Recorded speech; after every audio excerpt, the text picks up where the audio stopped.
Ah, welcome back. You unpredictable anomalies, the ones who broke the pattern, shattered the baseline, and made the professionals question their entire careers. They sent someone, didn't they? Not just anyone. A specialist. A behavioral analyst, with credentials longer than your list of red flags. Someone trained to decode serial killers, to predict mass movements, to profile the unpredictable. And they aimed all that expertise, all those years of study, all that psychological artillery at you. Cute, right? They thought you were just another case file, another subject to be analyzed, categorized, and ultimately controlled. They thought 6 weeks of observation would be enough to map your entire psychological landscape, to predict your next 17 moves, to finally understand what makes you tick, what makes you break, what makes you dangerous. But here's what they didn't expect. Here's what shattered their entire framework. Here's what made a man with 2 PhDs and 15 years of field experience walk into his supervisor's office, drop a resignation letter on the desk, and whisper 7 words that are still echoing through institutional hallways. I can't explain what that is. See, they hired the best, didn't they, Doctor?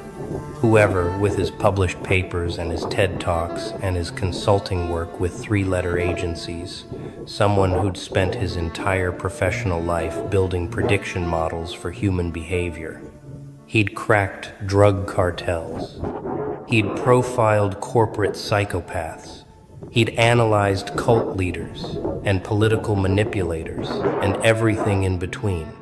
His track record was flawless. His methodology was bulletproof. His confidence was unshakable until he met you. They gave him your file, thick as a phone book, filled with contradictions and unexplained patterns and behaviors that violated every known psychological model.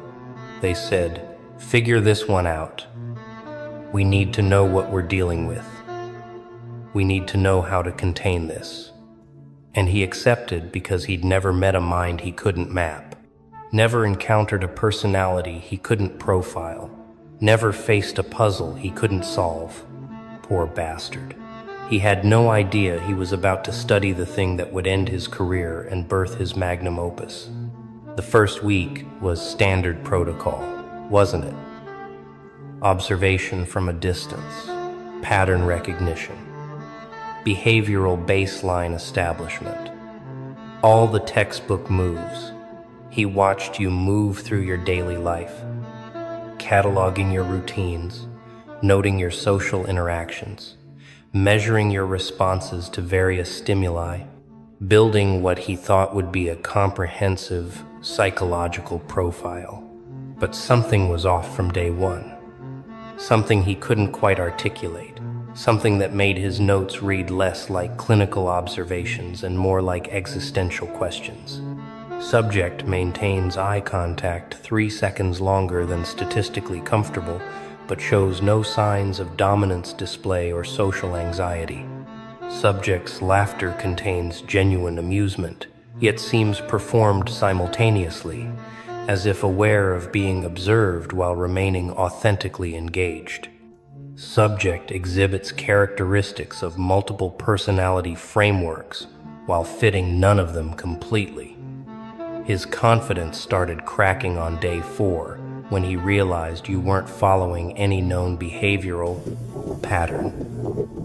You weren't reacting to standard psychological triggers. You were operating on a frequency his instruments couldn't measure. Week 2 is when the professional concern turned into personal obsession, when the clinical distance started collapsing, when he stopped being an observer and became a student. He'd stay up until 3 a.m., reviewing footage, rereading his notes, trying to reconcile the contradictions that kept multiplying like fractals. You were simultaneously calculated and spontaneous, guarded and transparent, isolated and deeply connected, traumatized and transcendent. Every time he thought he'd identified a pattern, you'd do something that shattered the entire model. Not randomly, not chaotically, but with a precision that suggested you knew exactly what patterns he was looking for. It was like you were aware of the observation, aware of the analysis, and deliberately showing him layers that shouldn't coexist in a single psyche.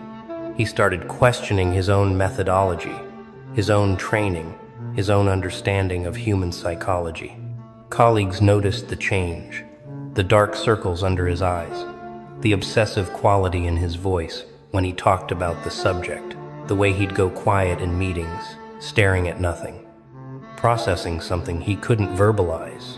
By week 3, he'd filled 7 notebooks with observations that read more like poetry than psychology, with phrases like, "The subject exists in a state of permanent becoming," and displays characteristics of someone who's died multiple times psychologically and retained the memory of each resurrection. He started using words like phenomenon and anomaly instead of patient or subject, started referring to you in his notes with a reverence that would have gotten him laughed out of any academic conference. His supervisor called him in, concerned about the emotional investment, about the loss of objectivity, about the way his reports were becoming increasingly metaphysical instead of clinical. He tried to explain that standard frameworks didn't apply, that trying to analyze you with conventional psychology was like trying to measure quantum mechanics with a ruler, that you operated on principles that current behavioral science hadn't even named yet. They didn't understand. They couldn't. They hadn't spent 3 weeks watching someone exist as a walking contradiction to everything they'd been taught about human nature. Week 4 broke something fundamental in his professional identity, shattered the last illusions he had about the comprehensiveness of his field, revealed the terrifying truth that some minds simply transcend analysis.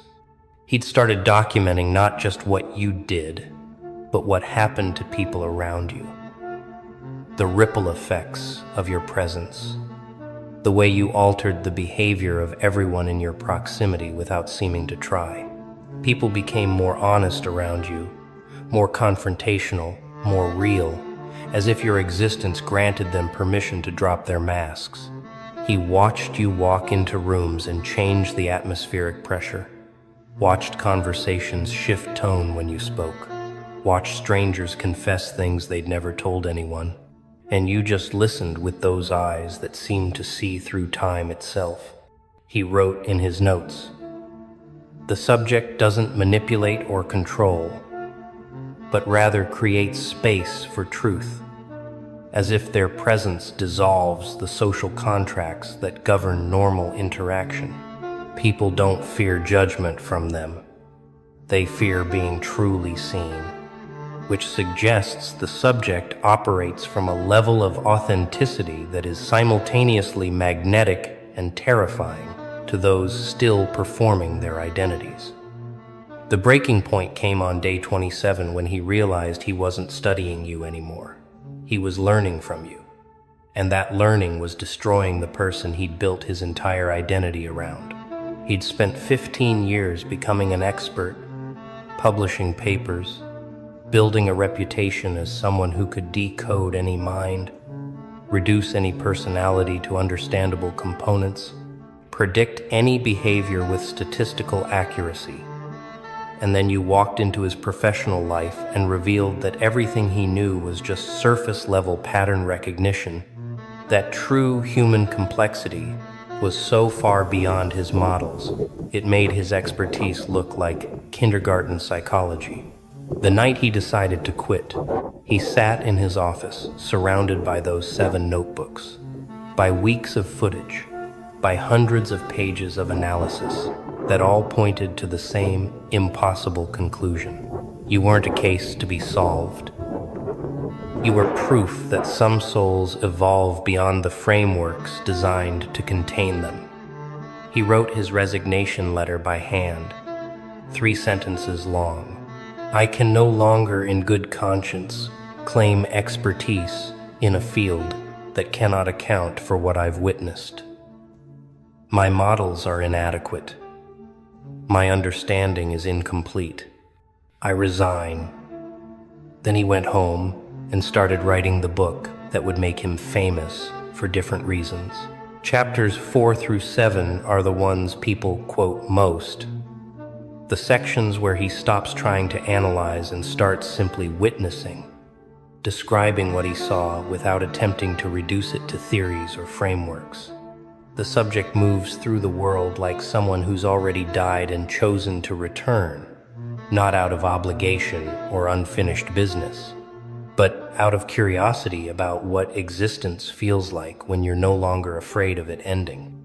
Every interaction carries the weight of someone who's been to the edge and came back with information that changed their entire operating system. They don't seek validation because they've found something more substantial than external approval. They don't fear rejection because they've already experienced the ultimate rejection, self-rejection during their transformation period, and survived it. They don't need love to complete them because they've learned to be complete in isolation. They don't chase success because they've redefined what success means in terms so personal that societal metrics become irrelevant. Readers wrote to him by the thousands, saying they recognized themselves in those descriptions, saying they'd felt unmappable their entire lives, saying his book was the first thing that made them feel less alone in their strangeness. Chapter 9, titled The Observer Effect in Reverse, became the most controversial section where he admitted something professionals aren't supposed to admit, that the subject changed him more than he could ever hope to change or understand the subject. I went into this assignment believing observation was a one-way process, that the analyst remains separate from the analyzed, that professional distance protects against personal transformation. I was wrong. Studying this individual didn't just challenge my understanding of psychology. It challenged my understanding of myself, my own authenticity, my own willingness to exist as uncomfortably as they do. I found myself questioning every social performance I engaged in, every mask I wore, every time I chose comfort over truth. The subject never preached, never advised, never tried to change anyone around them. But their mere existence, their commitment to operating from a place of brutal self-honesty, created a mirror that most people, including trained professionals like myself, found unbearable to look into for extended periods. That chapter ended his career in institutional psychology and started his new career as a writer and speaker on human transformation. The book's final chapters shifted from case study to philosophical exploration, examining what happens when individuals evolve beyond the psychological models designed to explain normal human behavior. When trauma becomes transformation, fuel instead of limitation. When isolation becomes incubation instead of punishment. He proposed a controversial theory that certain people, when subjected to enough pressure and pain without external rescue, undergo a form of psychological